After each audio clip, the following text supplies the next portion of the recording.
बेताल के उड़ने के बाद दोबारा विक्रमादित्य शिंशपा वृक्ष की ओर दौड़े और पेड़ पर उल्टे लटके बेताल को कंधे पर लाद कर चल पड़े।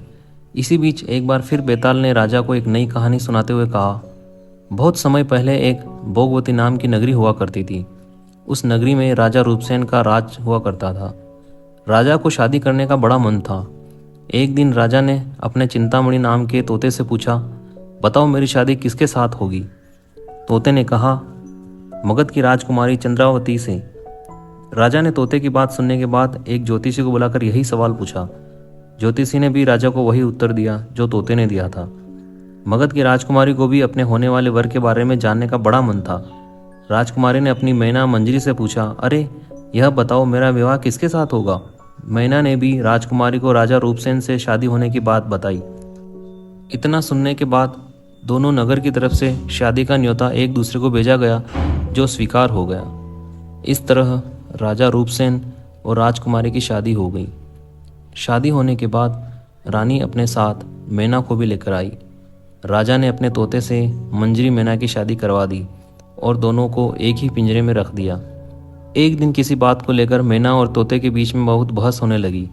मैना गुस्से में कहने लगी, पुरुष पापी, धोखेबाज और अधर्मी होते हैं। फिर गुस्साए तोते ने कहा, स्त्री लालची, झूठी और हत्यारी होती हैं। दोनों के बीच का झगड़ा इतना बढ़ गया कि यह बात राजा तक पहुंच गई। राजा ने दोनों से पूछा, क्या हुआ, तुम दोनों क्यों लड़ रहे हो। मैना ने झट से कह दिया कि महाराज, आदमी बहुत बुरे होते हैं, और फिर सीधे कहानी सुनाने लग गई। सालों पहले इलाहापुर नगरी में महादन नाम का सेठ रहता था। उस सेठ के घर शादी के कई सालों बाद एक लड़का पैदा हुआ। महादन सेठ ने उसका बड़े ही अच्छे से पालन पोषण किया। अच्छे संस्कार मिलने के बाद भी सेठ का बेटा बड़ा होकर जुआ खेलने लगा। जुए की लत में वो सारा पैसा जुआ खेलते हुए हार गया।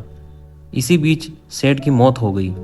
जुए की लत की वजह से न तो लड़के के पास पैसे बचे और न पैसा कमाने वाला बाप, तो लड़का अपना नगर छोड़कर चंद्रपुरी नगर पहुंच गया। नए नगर पहुंचकर लड़के की मुलाकात कर्ज देने वाले साहूकार हेमगुप्त से हुई। लड़के ने अपने पिता के बारे में साहूकार को बताया और एक झूठी कहानी उसको सुनाने लगा।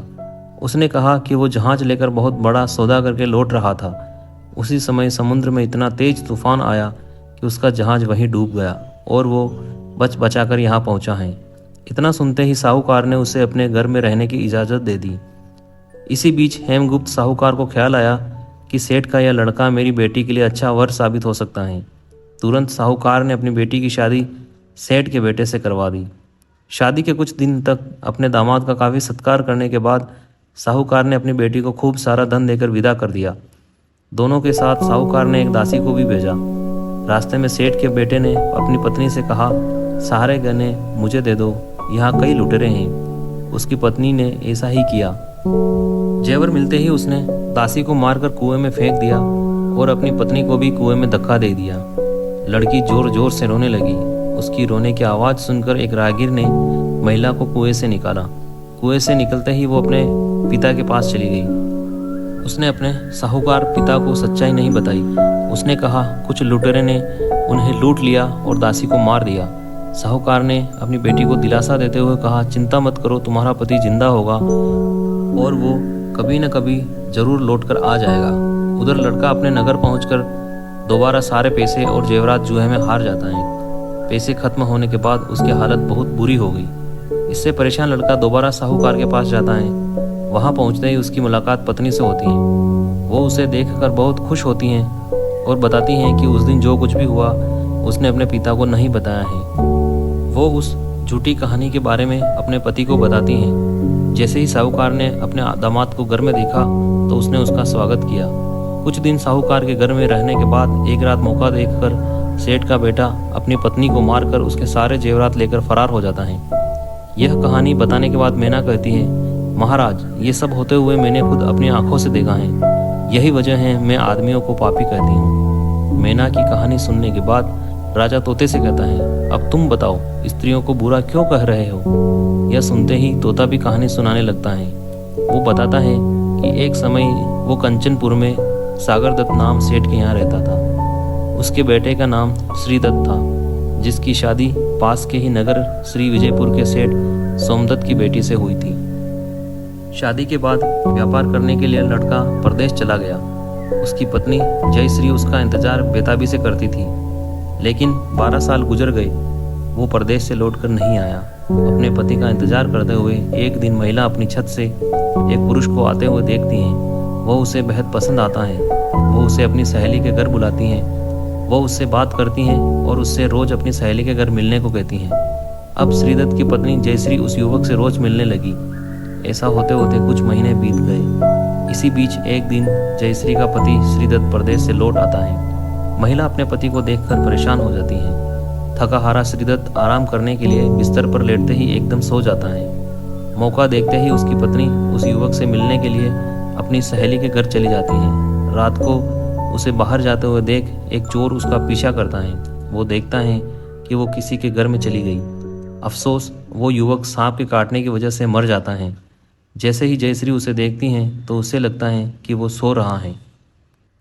वो उसके करीब जाती हैं। उसी समय पास के पीपल के पेड़ पर बैठा भूत मरे हुए युवक के शरीर में घुसता है और महिला की नाक काटकर वापस पेड़ पर बैठ जाता है। रोते हुए वो अपनी सहेली के पास पहुंची और पूरी कहानी उसे बताई। सब कुछ सुनकर उसकी सहेली जयश्री को सलाह देती हैं कि चुपचाप घर चली जाओ और ज़ोर ज़ोर से रोने लग जाना। जैसे ही कोई नाक के बारे में पूछे तो कह देना कि तुम्हारे पति ने काट दी है। वो ऐसा ही करती हैं। लड़की का पिता श्रीदत्त की शिकायत करता है। इसके बाद सभा में सभी पेश होते हैं। जैसे ही राजा लड़की की कटी हुई नाक देखता है तो गुस्से में उसके पति को सूली से लटकाने का फैसला सुना देता है। उस सभा में वो चोर भी मौजूद होता है जिसने श्रीदत्त की पत्नी को रात में घर से बाहर जाते हुए और अन्य चीज़ों को देखा था। राजा द्वारा सुनाई गई सजा को सुनते ही चोर बहुत दुखी होता है। वो किसी तरह से हिम्मत करके राजा को सारी कहानी बताता है।